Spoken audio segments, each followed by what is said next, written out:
ರಾಜ್ಯ ಸರ್ಕಾರದಿಂದ 2 ಹಿಂದೂಗಳನ್ನ ಅಥವಾ ಅನ್ಯ ಧರ್ಮೀಯರನ್ನ ಅಥವಾ ಕೇಂದ್ರ ಸರ್ಕಾರದಿಂದ ವಕ್ಫ್ ಬೋರ್ಡ್ಗೆ ಯಾವ ಆಸ್ತಿ ಇದೆ, ಎಷ್ಟು ತರ ಆಸ್ತಿ ಇದೆ? ಬರೀ ಮಸೀದಿ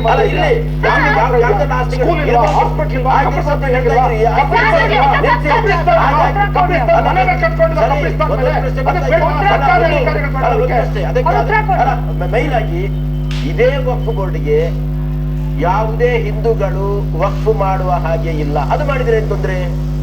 ಇದೇ ಆಕ್ಟ್ ಅಲ್ಲಿ ಹೇಳಿದೆ, ಮುಸಲ್ಮಾನರು ಬಿಟ್ಟು ಬೇರೆ ಯಾರೂ ವಕ್ಫ್ ಮಾಡುವ ಹಾಗೆ ಇಲ್ಲ. ರಜಾಕ್ ಅವರೇ, ನಿಮ್ಮ ಸಮುದಾಯದ ಕೆಲವರಿಗೆ ರಾಂಗ್ ಫೀಡ್ ಆಗ್ತಿದೆಯಾ ಅಥವಾ ಕೆಲವರ ಮನಸ್ಥಿತಿಯ ಹೀಗಿದೆಯೋ ಗೊತ್ತಿಲ್ಲ. ಭಾರತದಲ್ಲಿ ಯಾವುದೇ ನಿಯಮಗಳನ್ನ ತರಲಿಕ್ಕೆ ಕೊಟ್ಟರು ಕೂಡ ಅಬ್ಜೆಕ್ಷನ್. UCC ನಮಗ್ ಬೇಡ, CAA ನಮಗ್ ಬೇಡ, ಈಗ ವಕ್ಫ್ ನಲ್ಲಿ ತಿದ್ದುಪಡಿ ಅದು ನಮಗ್ ಬೇಡ. ಅಂದ್ರೆ ಭಾರತದ ಎಲ್ಲರಿಗೂ ಅನ್ವಯವಾಗುವಂತ ಕಾನೂನುಗಳು ನಮಗ್ ಬೇಡ ಅಂದ್ರೆ ನಾವು ಭಾರತೀಯರಲ್ಲ, ನಾವು ಸಪರೇಟ್ ಅನ್ನೋ ಮನಸ್ಥಿತಿ ಇದೆಯಾ? ಭಾರತೀಯರಿಗೆಲ್ಲ ಅನ್ವಯವಾಗುವ ಎಲ್ಲಾ ಕಾನೂನುಗಳನ್ನ ಪಾಲಿಸುತ್ತಾ ಸಂವಿಧಾನದಡಿಯಲ್ಲಿ ನಾವು ಗೌರವದಿಂದ ಈ ದೇಶದ ಪ್ರಜೆಗಳಾಗಿ ನಾವು ಬಾಳ್ತಾ ಇದ್ದೀವಿ. CAA ಅಲ್ಲಿ ಮುಸಲ್ಮಾನರನ್ನ ಬಿಟ್ಟು ಅನ್ಯ ಧರ್ಮೀಯರು ಎಲ್ಲರೂ ಬರ್ಬೋದು ಅಂತ ಹೇಳಿದ್ರು. It was divisive in nature, anti constitution, ಸಂವಿಧಾನ ವಿರೋಧಿಯಾಗಿತ್ತು. ನಾವು ಅದು ವಿರೋಧಿಸಿದ್ವಿ, ಪ್ರತಿಭಟಿಸಿದ್ವಿ. ಅದೇ ತರ ಇವತ್ತು ಈ ಕಾನೂನನ್ನು ತಗೊಂಡ್ಬರ್ತಿದ್ದಾರೆ, ಇದು ಸಂವಿಧಾನ ವಿರೋಧಿ. ನಮ್ಮ ಧರ್ಮ ನಾವು ನಮಗ್ ಬೇಕಾದ ರೀತಿಯಲ್ಲಿ ನಾವು ಅನುಸರಿಸಬಹುದು ಅಂತ ಹೇಳ್ಬಿಟ್ಟು ಆರ್ಟಿಕಲ್ 25, 26, 30 ವರೆಗೂ ಎಲ್ಲ ಏನ್ ಹೇಳುತ್ತೆ, ಫ್ರೀಡಮ್ ಆಫ್ ರಿಲಿಜಿಯನ್ ಕೊಡುತ್ತೆ. ಅದ್ರಲ್ಲಿ ನೀವು ಬಂದು ತಿದ್ದುಪಡಿ ಮಾಡ್ತೀನಿ ನಾನು ಅಂತ ಹೇಳಿದ್ರೆ ಇದರಲ್ಲಿ ಇರುವ ಕುತಂತ್ರ ನಿಮಗೆ ಎಕ್ಸ್ಪ್ಲೈನ್ ಮಾಡಿದ್ದೀನಿ. ಇದೊಂದು ಷಡ್ಯಂತ್ರ ಅಂತ ನಮಗೆ ಅರ್ಥ ಆಗ್ತಿದೆ.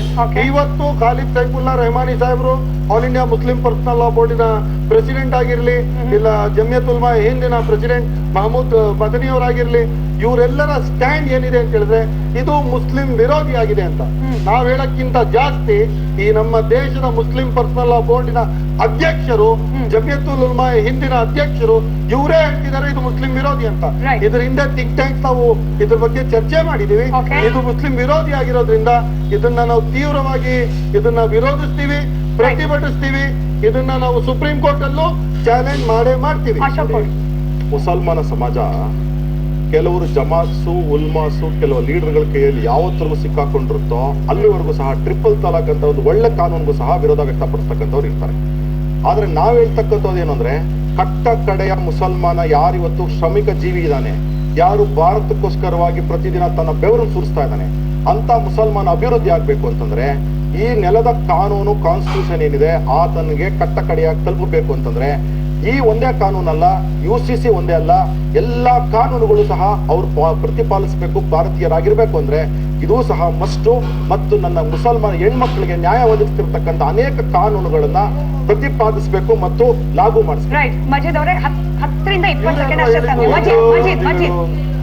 ಒಂದು ಅವಮಾನಕ್ಕೊಳಗಾದ, ತುಳಿತಕ್ಕೊಳಗಾದ, ಅಪಮಾನಕ್ಕೊಳಗಾದ, ಶಿಕ್ಷಣದಿಂದ ವಂಚಿತನಾದ ಮೇಲ್ವರ್ಗದಿಂದ ಅಂತಹ ವ್ಯಕ್ತಿಯಿಂದ ರಚಿಸಲ್ಪಟ್ಟಂತಹ ಈ ಸಂವಿಧಾನ, ಬಾಬಾ ಸಾಹೇಬ್ ಅಂಬೇಡ್ಕರ್ ಸಂವಿಧಾನ, ಇದನ್ನು ಉಳಿಸಿಕೊಳ್ಬೇಕು.